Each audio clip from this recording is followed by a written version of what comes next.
Welcome to Conversations from St. Norbert College, a program that encourages good discussion in our community on today's local and global issues. Now, your host for Conversations from St. Norbert College, author, professor, and nationally known sports economist, Dr. Kevin Quinn. Welcome to Conversations from St. Norbert College. I'm Kevin Quinn. Our special guest is Mike Haddad, President and CEO of Schreiber Foods. We'll discuss his business and we'll talk about the advantages of having a Master's of Business Administration, an MBA degree in today's global world.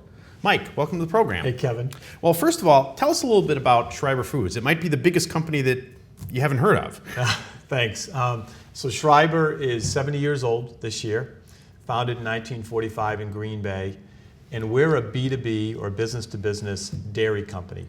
So we make dairy products for all of the great retailers, food service companies, some of the major national dairy brands, and we make these products for these customers all around the world. So in short, Schreiber is a business-to-business dairy company.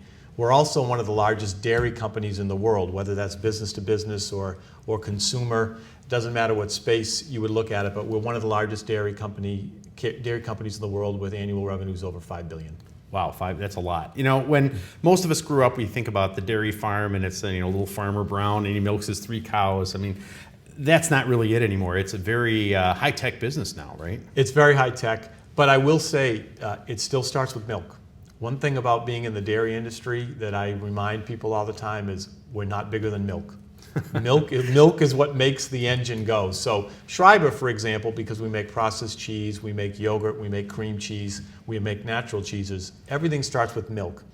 And ultimately, sometimes we'll use the term, this won't sound very glamorous, but it's milk fractioning, milk refinery. You're taking that milk, which has lactose, which is milk sugar, and it has 2 types of proteins, casein and whey. And it has fat, which is the same fat you use in cream and butter, and then 88% of milk is water. So that you got 88% water, the other 12% is made of lactose, protein, and fat. And the magic of milk is the lactose, protein, and fat. And you take those products and you refine them into different things. That's how you make your cheese, your yogurt, your butter, your cream, your cottage cheese, your ice cream. It all starts with milk. So we talk about oil having a lot of byproducts and uses in society. Milk has a lot of that as well. Well, we think of Wisconsin, of course, as the dairy state, and Green Bay. If you watch television on a Sunday in the fall, you'll see people honoring cheese. Yeah.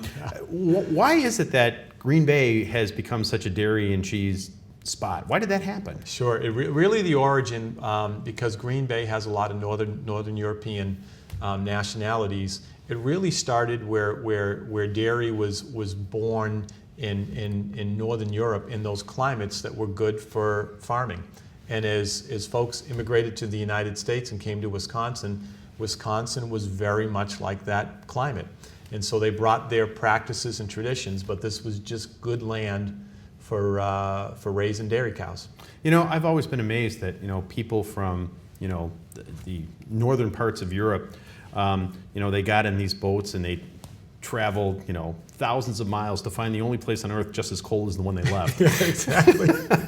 It's true. Which is a little bit scary. So here's a question. How do you build a brand for a company that sells its products under other brands? I mean, how do you do that? Sure. So we're not known to consumers. So obviously our brand really has to be more about capabilities, and I would say the qualities or the culture of our company. So I'll give an example. We actually have 4 brand pillars. I can share them with you. But the way we present ourselves to our customers is we talk about these pillars: quality, service, innovation, and insight. Let me expand on them a little bit. So when you're making food, especially for one of the great retailers, the great food service companies in the world, you are ultimately a protector of their brand because they're ultimately selling it to a consumer. So as you might expect, first and foremost is going to be quality, and in our case, ultimately food safety. Our product has to perform. When our customers serve the products that we make to their consumers, it's got to be a great experience. It's got to represent their brand. So clearly, a food company leading with quality should be no shock. Service is the same way. Ultimately, we have to make sure that our products are there on time and that our customers can depend on having the product. So when they order it, we fill the order and it gets there when they expect it. Really the differentiator, and this is what I think is really the challenge and the opportunity for all B2B companies. Let me give you some context. Most B2B companies have never had to sharpen their branding message because they don't speak to consumers. They're not having a dialogue with the end person who buys the product. That's the same with Schreiber. We're relying on a food service company or a retailer or a CPG, a consumer products branded company, to sell it. So in essence, we're relying on their sales forces or their assets to get the product out. But we've had to get more crisp in our messaging to make sure that we can quantify our value to our customers. The separation there is really on the innovation and the insight. I'll speak to insight for a minute. That's really providing brains, advice, insights.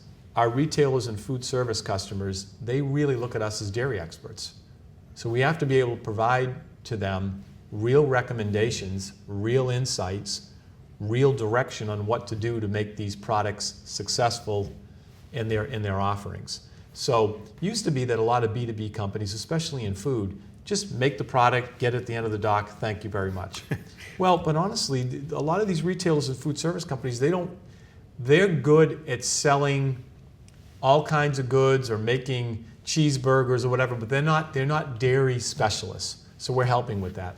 The other piece is innovation. Now, innovation, it's kind of an overused term to some degree, but I will tell you, in the space that I'm in, that's the holy grail. Because very quickly in this world, people can copy products, copy services. The beauty of innovation is when you come out with something new, you're in uncontested space for a period of time. And that's magic, and that's how you set trends, that's how you differentiate yourself from your competitors. So in short, when I'm looking to articulate our brand to our customers, we're making sure they understand, yep, when you're with us, we're going to follow through our commitments on quality and service. But really how we're going to separate ourselves from our competitors and create value for you is through the innovation we can bring you and the insights we can bring you. And a lot of B2B marketing is really based on relationships, being there, being regarded as an asset. And that's true whether you're selling fasteners to a car manufacturer or whatever. Now, you guys do a lot of international business, right? Yes. And so can you talk a little bit about where you are in the world? I mean, here we are, a company in Green Bay that's exporting all over the world. Yeah, not only are we exporting all over the world, we're producing all over the world. So long story short, out of our $5 billion, a little over $5 billion in annual revenues, just a little over $1 billion comes from outside the United States. And the vast majority of that, Kevin, is actually what we produce outside of the United States. We export about $150 million a year out of the United States, but the rest is produced out of the United States. And let me expand on that just a little. We're a food company, so we make food that is consumed in the area of the world that we make it. A lot of American companies had moved production abroad to bring some of that production back to the States. That's actually not what we do because we make food. So we have a plant in Mexico, we have a plant in Brazil, we have a very large plant in India, and we have 7 plants in Europe. And we're making product in those countries to literally feed the people in those areas of the world. So I'll just say this, 95% of the people live outside the United States, a little over 95%. So, just less than 5% of the people in the world live in the United States. And of course, we're the richest nation that's ever been, and we're blessed to have alternatives beyond imagination. And yes, we're great consumers, right? We're good at that. We're good at consuming, okay? But the truth is, when it comes to food, we want to feed everybody. And if we limited ourselves to the United States, we'd be limiting ourselves to only 5% of the people in the world. So actually our forefathers at our company had the vision to go abroad well before I became CEO in 2009. In fact, we began exporting a long, long time ago, but we had our first international operation, boots on the ground, manufacturing, in 1992. Wow. So we've been operating outside the United States for 23 years. And I could go on and on about the opportunities, the challenges of growing internationally. But suffice it to say, figuring out how to do that, it just takes you from a very small box, even though the United States is a very, very important country to be meaningful in food. When you can figure out how to operate outside the United States, you're giving yourself opportunity to grow for decades and decades. Well, that's in this particular market is probably harder than most, because is there anything more culturally identifiable than food? Right. I mean, Right. when we think here in the U.S. food, well, hot dogs and hamburgers and apple pie and I guess now tacos and pizza, right? But and cheese is a huge part of, and dairy products are a huge part of the American experience. But that's not true everywhere necessarily, right? Right. So how do you help your partners in those countries with products that maybe aren't the same as the ones we have here? How do you do that? Great point. So the word that I use, and I didn't make this up, the term that I use is glocal, which is global and local, okay? We need to be global in many of our processes, especially things like food safety and quality. It doesn't matter whether we're in India, Mexico, the United States, anywhere, we have to take care of our food, okay? But the products we make are very local. So we make products in India, products in Mexico, products in Brazil that you can't even find anything like them in the United States. And for example, just because I'll use it for an example, cheddar cheese, which we consume great quantities of here in the United States, they wouldn't even know what cheddar cheese is in India. There's nothing like it. They eat a cheese called paneer, which is their high consumption cheese. We use butter here in the United States. They use ghee. Some people have heard of ghee. Ghee is actually making a little bit of traction in the United States. It's a much higher fat product than butter. So I told you earlier about how milk can be refined into many different products. Well, trust me, it's refined into many different products depending on the world, or the part of the world that you're in. You know, one of the things that you mentioned oil before, and one of the things that made the oil market go is that there was this waste product from the manufacture of kerosene, this gasoline. No one had any idea what to do with it until they figured out what to do with it. Right. So I'm guessing that different parts of the world may be using different fractions of that, which gives you a tremendous advantage in what you're doing, right? Because you have economies of scale and scope that you can work with. Yes, sir. The biggest waste stream that there was in dairy for years was whey protein. You know, when you make cheese, especially, people have heard curds and whey, and the basic rule of thumb is when you make cheese, whether it's mozzarella or cheddar type cheese, you need 10 gallons of milk to get, or 10 pounds of milk to get 1 pound of cheese. Well, the vast majority of that 9 pounds contains whey protein. Well, you know, in the society that we live in today, whey protein has become very valuable. Go to the gym; they're all talking about That's what it is, and it's a way to get protein. Kevin, that used to get dumped down the drain to the wastewater treatment facilities. Oh my! We used to pay people to haul it off, spread it in the fields. Okay, so whey is one of those. To the point you made a few minutes ago, whey is one of those byproducts of making cheese specifically that has now become as valuable as making cheese. In fact, in our industry in the last few years, and this will be nothing new to those that have been around the dairy business, people now make cheese to make whey. Really? The whey is actually more valuable than the cheese. So it sort of is the kerosene gasoline analogy. Exactly. Well, I want to ask you a little bit about your employees. Now, you gave a talk here at St. Norbert a few years ago now, I guess 3 or 4 years ago. Yeah. And you talked about developing employees, and you talked about winning followers. Yes, yeah. And you talked about subject matter experts and that sort of thing. So I was wondering if you could go into that in some detail. Basically, what I was trying to say is that real influence and real followers are earned. You don't get them through authority. And I'm not the first to have that belief, but I believe in it to my core. And what I was trying to state in the context of that presentation is that subject matter expertise matters, what you know matters, experience and experiences matter, and credentials matter. But the following that you build, and if people will really run through a wall for you and listen to you and go with you. You have a vision. This is what better looks like. Great, I like that. Now this is what better looks like. Right, now here's the long-range plan to get there. Will you come with me?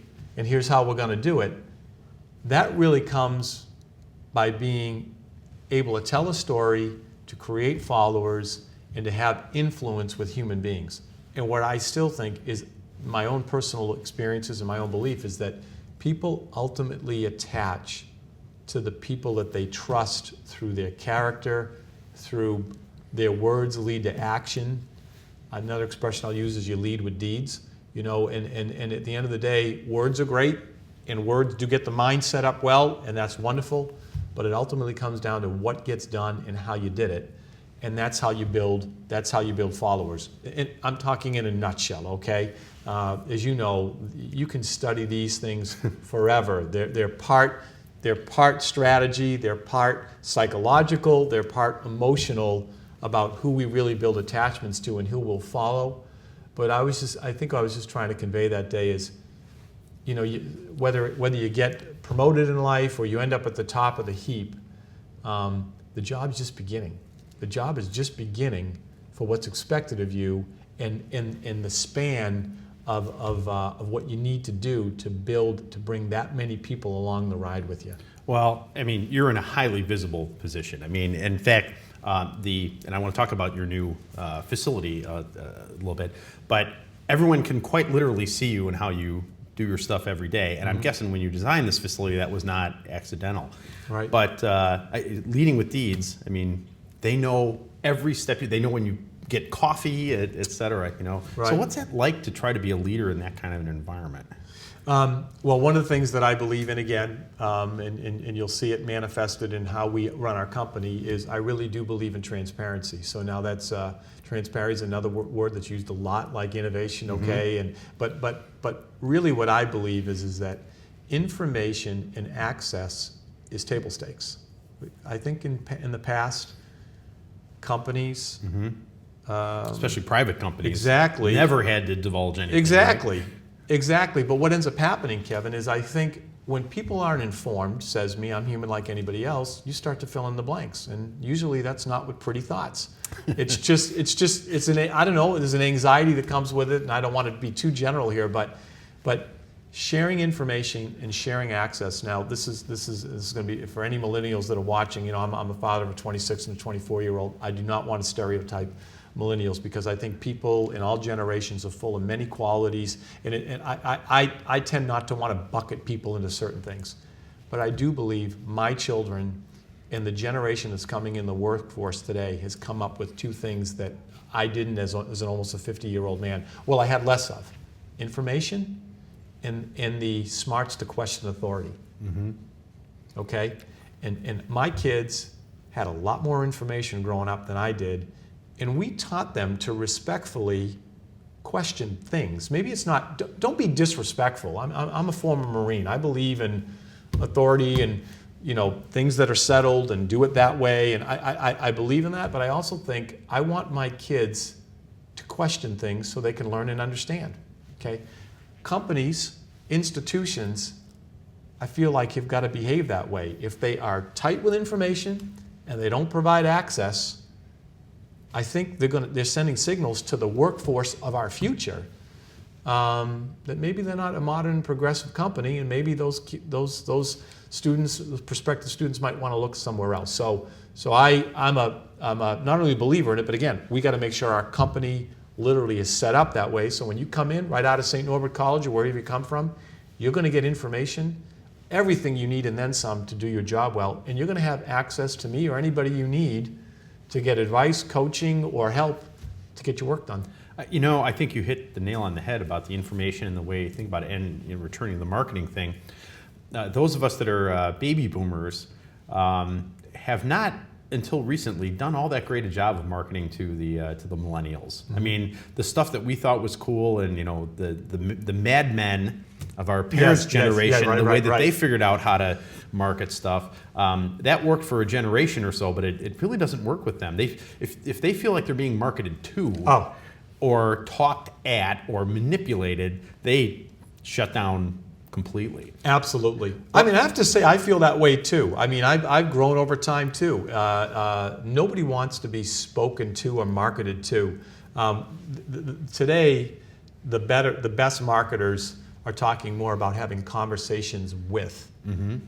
I would say very rarely these days are you going to hear a marketer talk about marketing to. That feels too clinical. It's how do you have a conversation with?